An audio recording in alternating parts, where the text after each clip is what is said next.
नमस्कार दोस्तों, आप सभी का स्वागत है आज की इम्पोर्टेंट और प्रैक्टिकल वीडियो में, जहां पर हम बात करने वाले हैं सेक्शन 43B के अंदर जो एक क्लॉज एच ऐड हुआ है। सेक्शन 43B में जो अमेंडमेंट हुआ है उसके बारे में बात करने वाले हैं, जिसके कारण कि आपकी परचेज के ऊपर भी इनकम टैक्स लगेगा। जी हाँ, आप बिल्कुल सही सुन रहे हो और सही देख रहे हो कि अब आपकी परचेज के ऊपर भी इनकम टैक्स लगेगा। तो कौन सी परचेज के ऊपर इनकम टैक्स लगेगा, ये आज की इस वीडियो में हम सीखने वाले हैं। तो सबसे पहले हम समझेंगे सेक्शन 43B क्या है, 43B के अंदर क्या अमेंडमेंट है, इसके अलावा कौन सी परचेजेज है जिसके ऊपर टैक्स लगेगा, ये अमेंडेड सेक्शन कब से इफेक्टिव होगा, और बेसिकली इस सब चीज को ऑडिट करेगा कौन। तो क्या है पूरी कहानी, वो आज की इस वीडियो में पूरा देखने के बाद आप बिल्कुल आसानी से समझ जाओगे। और बहुत ही इंपॉर्टेंट और प्रैक्टिकल वीडियो है, तो उसके किसी भी पार्ट को आपको मिस नहीं करना है। तो शुरुआत करते हैं और समझते हैं कि भैया सेक्शन 43B क्या है, फिर इसमें अमेंडमेंट क्या है। तो सबसे पहले आपके सामने हाजिर है सेक्शन 43B। तो सेक्शन 43B जो है वो आपको बताता है कि भैया जो आप अपने एक्सपेंस क्लेम कर रहे हो, किसके अगेंस्ट में, बिजनेस के अगेंस्ट में। जो आप बिजनेस के अगेंस्ट में अपने खर्चों को, अपने एक्सपेंस को क्लेम कर रहे हो, वो एक्सपेंस मैं तभी अलाउ करूंगा जब आप उनका एक्चुअली पेमेंट कर दोगे। तो सेक्शन 43B जो है वो क्या बताता है, वो बताता है deduction is on payment and not on actual basis. मतलब ये नहीं कि आपने बिल रिकॉर्ड कर दिया तो मैं आपको कह दूंगा कि भैया आप एक्सपेंस क्लेम कर दो। तो इनकम टैक्स का सेक्शन 43B आपको कहता है कि भैया मैं एक्सपेंस आपको तभी क्लेम करने दूंगा जब आप एक्चुअली उसका पेमेंट कर लोगे। बट परंतु the assessee will be given time to pay these amount before he files his return of income or the due date for filing his return of income। तो यहाँ पे एक रिलैक्सेशन आपको दे देता है 43B कि भैया यहाँ पे मैं आपको एक टाइम लिमिट दे रहा हूँ। क्या टाइम लिमिट दे रहा हूँ कि आपकी जो इनकम टैक्स रिटर्न फाइलिंग की जो ड्यू डेट है या जिस दिन आप फाइल कर रहे हो, दोनों में से जो भी पहले आ जाए तब तक आप उसका एक्सपेंस का पेमेंट कर दो।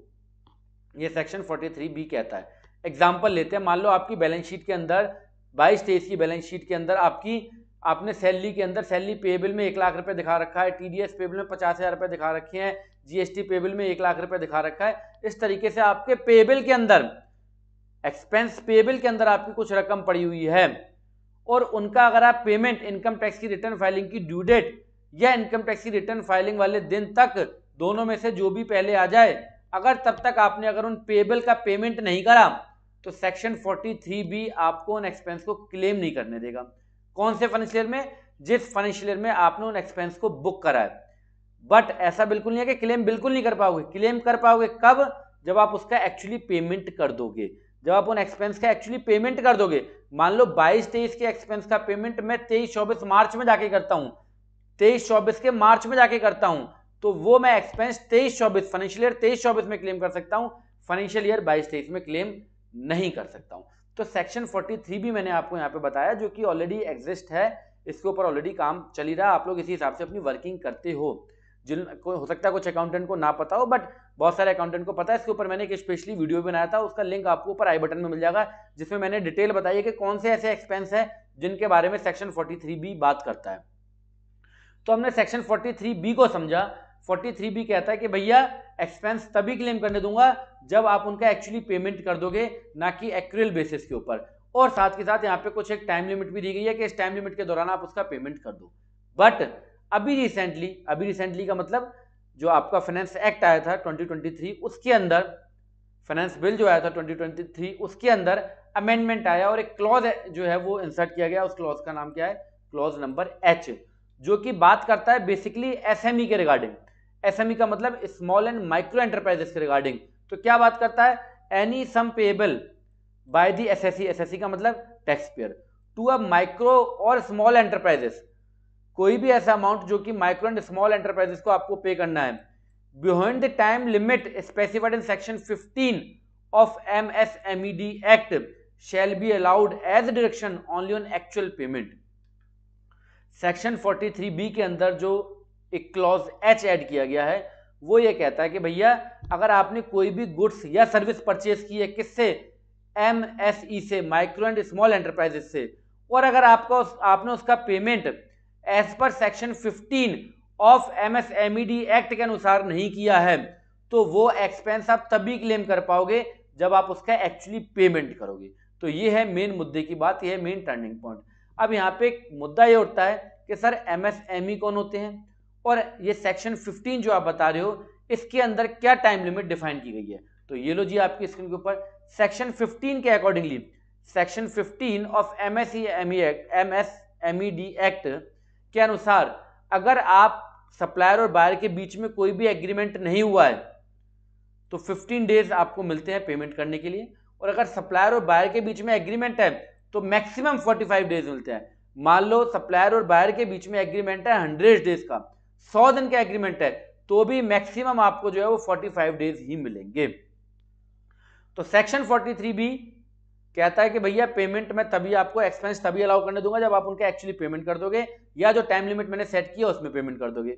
और सेक्शन 43B के अंदर जो क्लॉज आया है H, वो बेसिकली बात करता है MSE के रिगार्डिंग। अगर आपने कोई भी गुड्स परचेज करा है या कोई भी सर्विस परचेज की है MSE से, माइक्रो स्मॉल एंटरप्राइजेस से, मीडियम एंटरप्राइजेस की यहाँ पे बात नहीं है। MSME की जो फुल फॉर्म है micro small and medium enterprises है, बट ये जो सेक्शन है 43BH जो है वो बेसिकली MSE के लिए है, MSE micro and small enterprises. तो जो सेक्शन 15 ऑफ MSMED एक्ट में जो सेक्शन 50 के अंदर जो टाइम लिमिट दी गई है MSE को पेमेंट करने की, उसके अनुसार अगर पेमेंट नहीं किया तो वो आप खर्चा तभी अलाउ होगा आपको जब आप उसका एक्चुअली पेमेंट करोगे।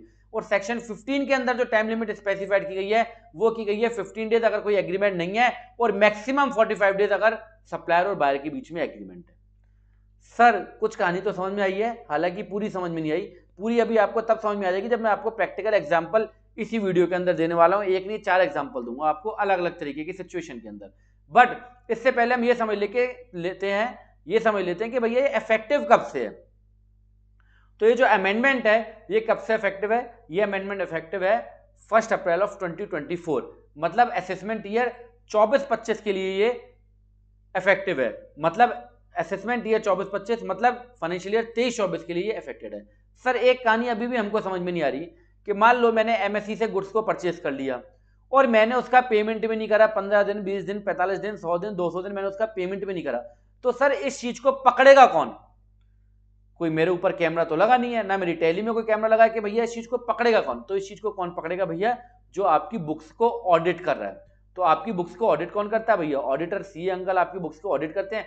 तो CA अंकल जब आपकी बुक्स को ऑडिट करेंगे उसके अंदर सिंडिकेटर के अंदर जो आपने अमाउंट दिखा रखी होगी उसमें वो बोलेंगे आपसे कि भैया इस लिस्ट में से ये बताओ कि MSE कौन कौन से है, माइक्रो एंड स्मॉल एंटरप्राइजेस कौन कौन से है और इनसे आपने कब परचेज करा था, और एज वाइज इनकी मेरे को आउटस्टैंडिंग निकाल के दो। तो अकाउंटेंट के लिए एक काम और बढ़ गया। सर हमको कैसे पता लगेगा कि MSE कौन होते हैं और ये MSE में रजिस्टर्ड है या नहीं है? तो पहले तो हम ये समझ लेते हैं कि MSE कौन होते हैं, फिर हम ये समझेंगे कि वो इसमें रजिस्टर्ड है या नहीं है, वो आपको कैसे पता लगेगा। तो 3-4 चीज हमने यहाँ पे समझ ली, 43B समझ लिया, 43BH समझ लिया, और साथ के साथ सेक्शन 15 के अंदर जो टाइम लिमिट सेट की गई है वो आपने समझ ली, और साथ के साथ ये भी समझ लिया कि ये जो बेसिकली अमेंडमेंट है कब से इफेक्टिव है। तो इफेक्टिव है असेसमेंट ईयर 24-25 मतलब फाइनेंशियल ईयर 23-24 के लिए, और इसकी रिपोर्टिंग कौन करेगा? इसकी रिपोर्टिंग करेगा CA। मतलब आपके एक्सपेंस को डिसअलाउ कौन करेगा? आपकी कोई भी ऐसी परचेज जिसका आपने पेमेंट सेक्शन 15 के अनुसार नहीं करा तो वो सारी परचेज आपकी जो है वो इनकम में ऐड कर देगा कौन? CA अंकल, CA भाई साहब, ठीक है। अब सर MSE होते कौन है? तो enterprises who satisfy the below condition can register themselves as micro और स्मॉल एंटरप्राइजेस। आपको MSME की वेबसाइट पे जाके अपने आप को रजिस्टर करना होता है, बट आप कब रजिस्टर कर सकते हो अपने आप को? जब आपका टर्नओवर 5 करोड़ रुपए तक या 5 करोड़ से कम है। माइक्रो की कंडीशन बता रहा हूं और स्मॉल की फिर आगे है, पहले माइक्रो समझ लेते हैं, ठीक है। तो अगर आपका टर्नओवर 5 CR तक है या उससे कम है, और साथ ही साथ एक कंडीशन और पूरी होनी चाहिए, अगर आपका इन्वेस्टमेंट प्लांट एंड मशीनरी के अंदर 1 करोड़ रुपए तक या उससे कम है, तो आप अपने आप को एज माइक्रो रजिस्टर कर सकते हो MSME की वेबसाइट पे। वहां पे आपको टर्नओवर बताना होता है और वो आपकी ITR के इनकम टैक्स रिटर्न के हिसाब से भी टर्नओवर को फैच कर लेता है, ठीक है। आप जब MSME की वेबसाइट में अपने आप को रजिस्टर करोगे वहां पे आपको इन्वेस्टमेंट की अमाउंट भी आपको बतानी होती है, ठीक है। स्मॉल में अपने आप को कौन रजिस्टर कर सकता है? अगर उसका टर्नओवर 50 करोड़ रुपए तक है या 50 करोड़ से कम है और उसका इन्वेस्टमेंट प्लांट एंड मशीनरी के अंदर 10 CR तक 10 करोड़ रुपए तक है या उससे कम है, तो ये टैक्स पेयर, ये व्यक्ति अपने आप को एज एमएसई रजिस्टर कर सकते हैं एमएसएमई की वेबसाइट पे जाके। ठीक है, अब सर हमको कैसे पता लगेगा कि जिससे हमने गुड्स को परचेज करा है वो एमएसई में रजिस्टर्ड है या नहीं है? तो इसको जांचने की, इसको वेरीफाई करने का अभी तक कोई टूल नहीं बना है, बट हाँ चूंकि नियम आ गया है तो अपना एक बचाव करना है। जैसे बारिश हो रही है तो बारिश से डर तो सकते नहीं हो, अपना बचाव कर सकते हो छाता निकाल के। तो इसी तरीके से भैया यहाँ पे आप अपना बचाव कर सकते हो, जिनसे आप गुड्स को परचेज कर रहे हो उनसे आपको पूछना पड़ेगा कि भाई साहब आप एमएसई में रजिस्टर्ड हो, अगर रजिस्टर्ड हो तो सर्टिफिकेट दे दो हमको, केवल इसका यही इलाज है, उसका कोई इलाज नहीं है। मेरी बात मानो या मत मानो, आपके जो सीए अंकल है जब ऑडिट करेंगे तो भी आपसे यही काम कराएंगे, इसलिए आप अभी से ये काम करना स्टार्ट कर दो फॉर फाइनेंशियल ईयर 23-24 के लिए, अभी से काम स्टार्ट कर दो। सर काफी चीजें तो अभी तक समझ में आ गई, बट आप बोले थे कुछ प्रैक्टिकल क्वेश्चन आप बताएंगे, वो सर थोड़ी कंडीशन लाओ प्रैक्टिकल, तब कहानी और अच्छे से क्लियर हो। तो अब बात करते हैं कुछ प्रैक्टिकल कंडीशन की, जो कि मैं आपके सामने लेके आने वाला हूं। तो सीन नंबर फर्स्ट, भैया मान लो हमने किसी एमएसई से गुड्स को परचेज करा और जो ड्यू डेट, जो time limit as per section 15 of MSME act के अनुसार जो बताई हुई है उसके अंदर हमने पेमेंट कर दिया, तो क्या वो खर्चा मेरे को अलाउ होगा या नहीं अलाउ होगा? तो उसका जवाब है यस। कैसे? मान लो आपने ए से माल खरीदा, आप हो बी, ए है आपका सप्लायर और बी हो आप मतलब बायर। ए एमएसई में रजिस्टर्ड है, ए से आपने माल खरीदा भैया कब? मान लो आपने माल खरीदा 31/7/2023 के अंदर, ठीक है, 2023 के अंदर आपने ए से माल खरीदा है, ए एमएसई में रजिस्टर्ड है और आपने भाई साहब इसका पेमेंट कर दिया 5/8/2023 के अंदर। या जो टाइम लिमिट सेट है, अगर कोई एग्रीमेंट नहीं है तो 15 दिन, अगर एग्रीमेंट है तो मैक्सिमम 45 डेज, उसके अंदर आपने पेमेंट कर दिया, तो आप इस खर्चे को, आप इस परचेज को इसी फाइनेंशियल ईयर में क्लेम कर सकते हो, क्योंकि आपने payment as per time limit कर दिया है। ये तो बहुत सिंपल सा एग्जांपल था। अब आते हैं थोड़ा कॉम्प्लिकेटेड एग्जांपल के ऊपर। Example number 2, payment not made within due date prescribes under MSME act but made before end of relevant financial year. ठीक है, समझ में नहीं आया तो मैं समझा देता हूं भाई साहब। मान लो ए है, ए सप्लायर है जो कि एमएसई में रजिस्टर्ड है, इससे आपने माल खरीदा, कब खरीदा? 15/4/2023 के अंदर। आपने ए से माल खरीदा 15/4/2023 के अंदर, जो कि एमएसई में रजिस्टर्ड है और आप दोनों के बीच में कोई एग्रीमेंट नहीं है, इसका मतलब आपको उसका पेमेंट करना था 15 दिन के अंदर। बट आप बी, आपने इसका पेमेंट करा 15/3/2024 के अंदर। कब पेमेंट करा? लगभग पूरे 1 साल बाद आपने इसका पेमेंट करा, 11 महीने 1 साल बाद आपने इसका पेमेंट करा। तो क्या सर ये खर्चा आपको फाइनेंशियल ईयर 22-23 के अंदर ये परचेज आपको अलाउ होगी? सीए इसको डिसअलाउ तो नहीं करेगा, इस परचेज को आपकी इनकम में ऐड तो नहीं करेगा? तो उसका जवाब है यस, कि वो इसको इनकम में ऐड नहीं करेगा। सर क्यों नहीं करेगा? अभी तो आप बोल रहे थे कि 15 दिन 45 दिन, और हमने तो पेमेंट करा पूरे 1 साल के अंदर, बट आपने पेमेंट उसी फाइनेंशियल ईयर में पे कर दिया। क्यों? क्योंकि सेक्शन 43B(H) कहता है कि अगर आपने टाइम लिमिट में पेमेंट नहीं करा तो जब आप पेमेंट करोगे एक्चुअली में तभी आपको अलाउ करूंगा। तो आपने परचेज की फाइनेंशियल ईयर 22-23 के अंदर, आपने पेमेंट करा फाइनेंशियल ईयर 22-23 के अंदर, तो आपको खर्चा भी अलाउ होगा फाइनेंशियल ईयर 22-23 के अंदर। ये बहुत इंपॉर्टेंट एग्जांपल था। आई होप आपको पता लग रही होगी कि 15 दिन 45 दिन कहां पे जोड़ने हैं। यस सर, कुछ कहानी क्लियर हो रही है, बट अब ये बताओ ऐसी कंडीशन यहाँ पे कि ये डिसअलाउ हो जाएगा और जहां पे 2 फाइनेंशियल ईयर की बात हुई। आई होप ये वाला एग्जांपल आपको समझ में आ गया। पहले एग्जांपल में तो कुछ था ही नहीं, आपने as per time limit payment कर दिया। दूसरे एग्जांपल में आपने टाइम लिमिट पे पेमेंट तो नहीं किया, बट सेम फाइनेंशियल ईयर में आपने पेमेंट कर दिया। सेम फाइनेंशियल ईयर में आपने परचेज की थी एमएसई के थ्रू और सेम ही फाइनेंशियल ईयर में आपने उसका पेमेंट कर दिया, तो वो परचेज, वो खर्चा आप सेम ही फाइनेंशियल ईयर के अंदर उसको आप क्लेम कर लोगे। अब आते हैं सीन नंबर 3 की तरफ। Expense accrued in financial year but due for payment in subsequent financial year and paid within due date prescribes under MSE act. ठीक है, समझते हैं थोड़ी कहानी सी इसको। मान लो आपने ए से गुड्स परचेज करा, कब परचेज करा सर? आपने गुड्स परचेज करा 30/3/2024 को, जो कि एमएसई में रजिस्टर्ड है, और बी जो कि आप हो, आपने इसका पेमेंट कर दिया भैया 10/4/2024 के अंदर। फाइनेंशियल ईयर 22-23 में आपने परचेज की, सॉरी फाइनेंशियल ईयर 23-24 में आपने परचेज की और फाइनेंशियल ईयर 24-25 में आपने इसका पेमेंट करा। फाइनेंशियल ईयर 23-24 में आपने परचेज की, फाइनेंशियल ईयर 24-25 में आपने इसका पेमेंट किया, बट पेमेंट आपने within due date prescribes under MSME act, आपने 10 दिन के अंदर उसका पेमेंट कर दिया। हम यहाँ पे मान रहे हैं कि आपके और ए और बी के बीच में कोई एग्रीमेंट नहीं था, रिटर्न एग्रीमेंट, और आपने 10 दिन के अंदर इसका पेमेंट कर दिया, तो ये खर्चा आपको कौन से फाइनेंशियल ईयर में अलाउ होगा? तो उसका जवाब है कि ये खर्चा आपको फाइनेंशियल ईयर 23-24 के अंदर अलाउ होगा।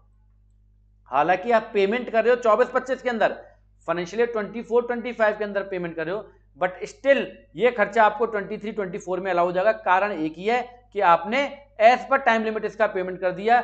अगर कोई रिटर्न एग्रीमेंट था तो मैक्सिमम 45 डेज, अगर रिटर्न एग्रीमेंट नहीं था तो मैक्सिमम 15 डेज के अंदर आपने इसका पेमेंट कर दिया। तो ये खर्चा आपको तभी अलाउ हो जाएगा जब आपने इस खर्चे को बुक करा था।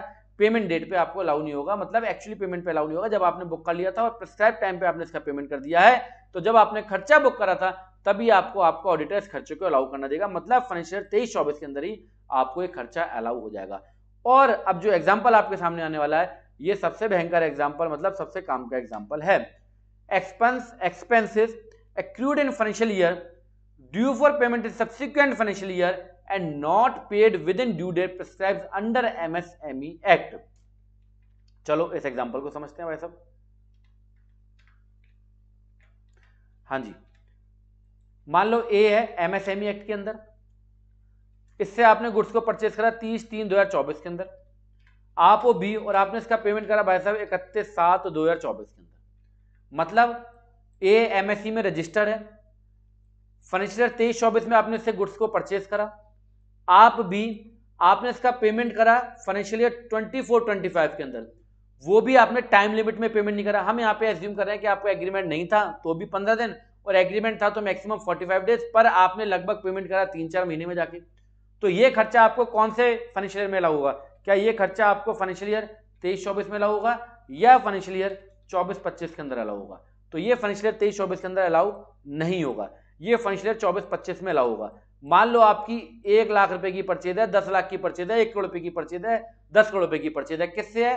एमएसई से परचेज है, किससे? माइक्रो स्मॉल एंटरप्राइजेस से परचेज है।